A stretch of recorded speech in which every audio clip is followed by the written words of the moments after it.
Since the rumors have been flying around about her being released from the network, she's been acting out in all kinds of different ways, posting all kinds of belligerent dirty bird speak all over the internet. And recently she called out Kimberly for being a fake friend because she followed Michael on Instagram on some really petty shit. Let's talk about it. Absolutely. My stepson. And Jamal, my son, he's like, Kimberly, you gotta quit being two-faced, dude. I'm calling you out. Quit being two-faced. It's to be relevant. If you really love me, you would not fucking follow him. What he's doing to you. You would not follow him. Matter of fact, none of you would follow him because you not met him. But you all fucking met me. Check. If I'm wrong, I will shut the fuck up. If this cast members never met this man and they hung around me, can somebody help me here? Am I confused? Oh, no. I forgot. I figured my life. I find it very inappropriate that she's trying to paint Kimberly as someone that is doing anything for clout when she's obviously doing anything for clout, which is why she's reaching for straws. She's trying to pick fights with just about anyone on the internet. And I think that she's a little bit envious of Kimberly because we all know that by now the Dirty Bird doesn't have a good relationship with TLC. I'm sure that they're gonna air their segment because it was already filmed, but moving forward, I would be very surprised if they continue to work with her. And that's something that she's even mentioned in her live with John Yates that we already covered on our channel. I first saw this video on 90 Day the Melanated Way. The caption reads, drunk Angela plus Canadian Air plus Michael being on social media plus Kimberly plus Jamal. This rant should have never been alive. Ange was not happy. Is Angela mad that other cast members are following Michael's new social media accounts? What? Isn't he a grown man? Swipe through and let me know what y'all sorted out. Right away, the first comment I saw that I was so excited to see was from Soulja Boy, aka Usman Umar, and he commented, after 8 years of humiliation on national TV, the guy set himself free from colonial master. Karma is a bitch, with a bunch of laughing emojis. He used you and you're a beautiful woman. Stop. Let's Get your teeth Can we please stop? The show has not even started yet. I just left Nigeria. Where were you? It is so unfortunate my brother from Nigeria who got somebody like you. Yeah. You scam him, you lost him at the hostage. Jats RN commented, why is she talking so strangely? I can't figure out if she's drunk AF or if she just got dentures that don't fit right. And then Material Girl commented, when you order your dentures from Shein, I'm dead. Socks, we made a whole bunch of videos about the Dirty Bird in the past. We even came up with that nickname for her, which honestly, it makes my day when I go on any other video and I see in the comments people calling Angela Deem the Dirty Bird. Just knowing that that was a name we came up with on the fly and it stuck is hilarious. So she's the kind of person that if you aren't immediately on her side no matter what, she perceives you as a hater or an enemy. And her ego is so fragile that I can't imagine being her age and having a problem with who someone else is following. That has nothing to do with you. The fact that Kimberly followed Michael on Instagram shouldn't hurt your feelings that much because it's very normal for all the cast members to follow each other. So I'm sure that Kimberly just saw that Michael created an Instagram and thought nothing of it, hit that follow button because she follows all the cast members. She's a fan of the show and she's been a fan of the show before she went on the show. In short, it's not that deep and no one cares about the situation more than you, Angela. And to refer to Jamal as like a stepson to you, it's really not even that. I don't know what it is about people in the 90 Day community referring to strangers on the internet as family members, but we all have our own actual family members, so you shouldn't be doing that, especially if you've only met Kimberly and Jamal a handful of times. I'm sure you're not even that close. You know what's so comedy about the whole situation too? It just highlights what we already knew about Angela, and that's that she's a bully and she chooses her targets very carefully. The fact that she's coming after Kim and not any other content creators that have ragged on her publicly, it just shows everything we need to know, but it's like that and it's been like that. Even when she starts to get aggressive and get in people's faces, you would never catch her getting aggressive and getting in Kalani's face. She likes Kalani, but why is that? Because Kalani would knock her out. Now let's see what our main girl Kimberly has to say about the situation. Angela did. I'm not mad. I talked to her today. We texted today. I was following him to be messy and to be nosy. I don't really get involved in people's shit like that. And, you know, I've always been supportive of her. I've always, but who cares? She didn't threaten me. She didn't threaten me at all. So make sure you get it right. She didn't threaten me at all. She did not threaten me. So don't say that, because she did not threaten me. Please stop doing that. Don't say, don't add more to it. And I don't know why it made such a big story. So she called me out on something. So what? If I messaged her after all this stuff happened and then I go and follow her ex, then I am wrong. So stop it. Don't ever say she threatened me, because nobody threatened me. I'm not scared of Angela. Me and Angela are cool. I don't have nothing to do with this. I hope not, Kim, because I have nothing wrong with you. So keep me out of it. It's not gonna be good, stupid ass.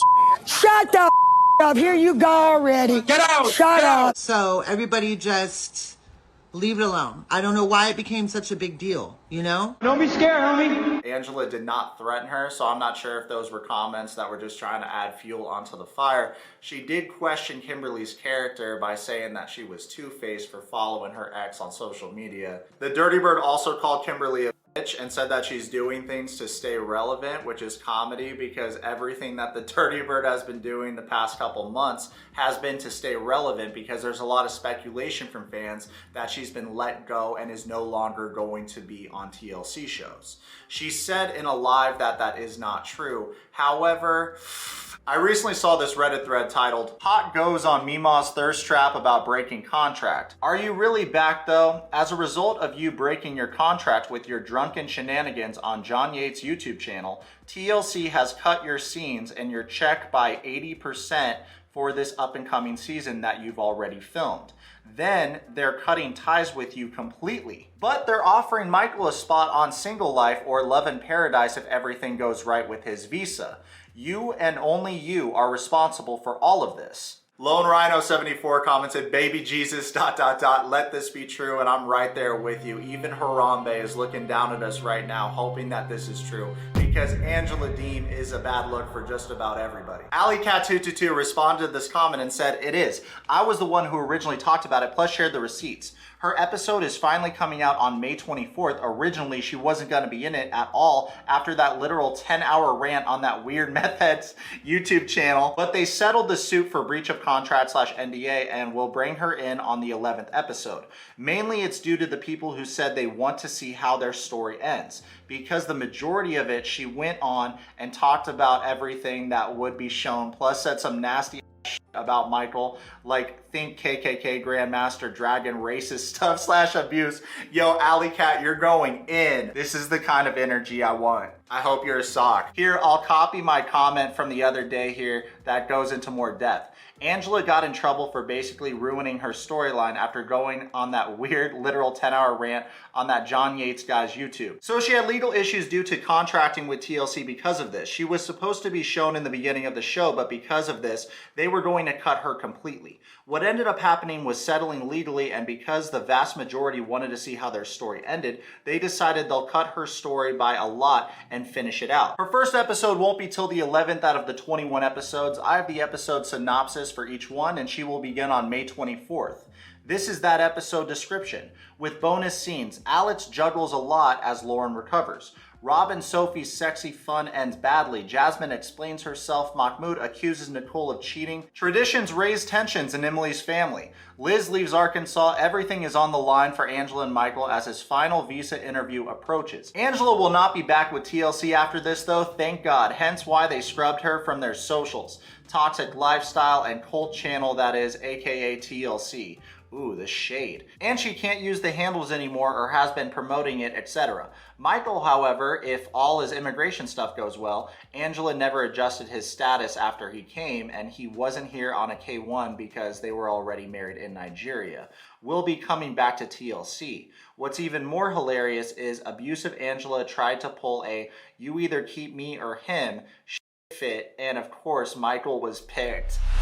Yo, if that's true, that is hilarious. During that live, by the way, Angela literally called Michael the hard N-word and the R-word so many damn times, admitted she kicked Michael out, not that he left/went missing, and was never put out as a missing persons bulletin report because the police got a hold of him, and he said she kicked him out. He didn't want to come back. He feared for his life. This woman is nasty, and while I know Michael's intentions were a green card, no one ever thinks about how Angela scammed him. She never wanted to marry him, hence the bullshit about wanting to marry only in the States, etc. The show told her if they didn't marry, they'd stop filming them, and she was desperate to be on TV and make money. She's been on Murray twice and this Trisha show too. She used all the money she made with Michael on surgeries and upgrading her trailer with useless. That whole take the Instagram down for 5K supposed threat by Michael was actually because she promised his half show money and she refused. So all in all, both of them had issues, but Angela here was worse in every way. Whoa, let me know in the comments what y'all think about this. We have known for years that Angela Deem is a narcissist and she's terrible at taking criticism. Something we've also noticed is that she gets mad at other people for things that she herself does. She called Usman a scammer multiple times, yet she scammed Michael. She used him to go on the show. She's quick to call Michael a user, but she used him too. And it's easy to see that because she's wanted to be famous for a very long time. And it's surprising too, because in that same live, she said that she grew up with money. Her dad was a multimillionaire. So I'm just confused why, when you have a head start like that, you treat people like this. And I think that, you know, the way she looks, the way that she acts is unacceptable for someone her age. And the reason why she looks so old, like, I'm sure y'all have seen this photo. It's flying around on Reddit and other social media platforms right now of her in the salon. She looks so old for her age, guys. But I think a big part of that is the substance abuse. She smokes like a chimney, but also when you're a disingenuous person and you don't show gratitude for anyone in your life that helps you out in life, I think that it ages you at a rapid pace. So I think that for her, I would like to see her show a little appreciation, even just a quick thank you to Michael for like going on the show with her, helping her achieve her goals. You believe that this man done up and scam me? I don't know about you guys, I've never drank a lot of alcohol and thought to myself, oh, this is a great time to do a live. Side note, Socks, I noticed a couple comments that I want to highlight in this video about our previous video we made about Ed's trip to Thailand. A couple of you guys commented about how you want to set up a GoFundMe so that I could go on the trip. I'll go on the trip if you want me to go on Ed's Thailand trip. I have no problem doing so. There's no need for a GoFundMe, and I want to be clear about this. If you ever see a GoFundMe with my name on it, it's not me. If you want to donate, if you want to become a channel member, that option's always there, but I'm never gonna set up a GoFundMe for a trip to Thailand so that I can kick it with Big Ed. I'm happy to do that, and it's in November. I believe the dates are November 15th to the 21st. So that's a lot of time to prepare. Right away, I'm not sure if he would even want me to go on that trip. So there's still a lot of questions there, but I am open to doing it, even though I would be overpaying, because if I booked the trip separately, I'd save like $1,500. There's certain things about this trip that I could see rubbing a lot of people the wrong way, because his first season with Rose, he was a cringe sex tourist that made her a lot of false promises in order to sleep with her and isolate her away from her kid. And by going on this trip to Thailand, you know, the Philippines and Thailand aren't the same place. However, it's another tropical destination with Asian women that has nothing to do with him. It just could be done in a better way.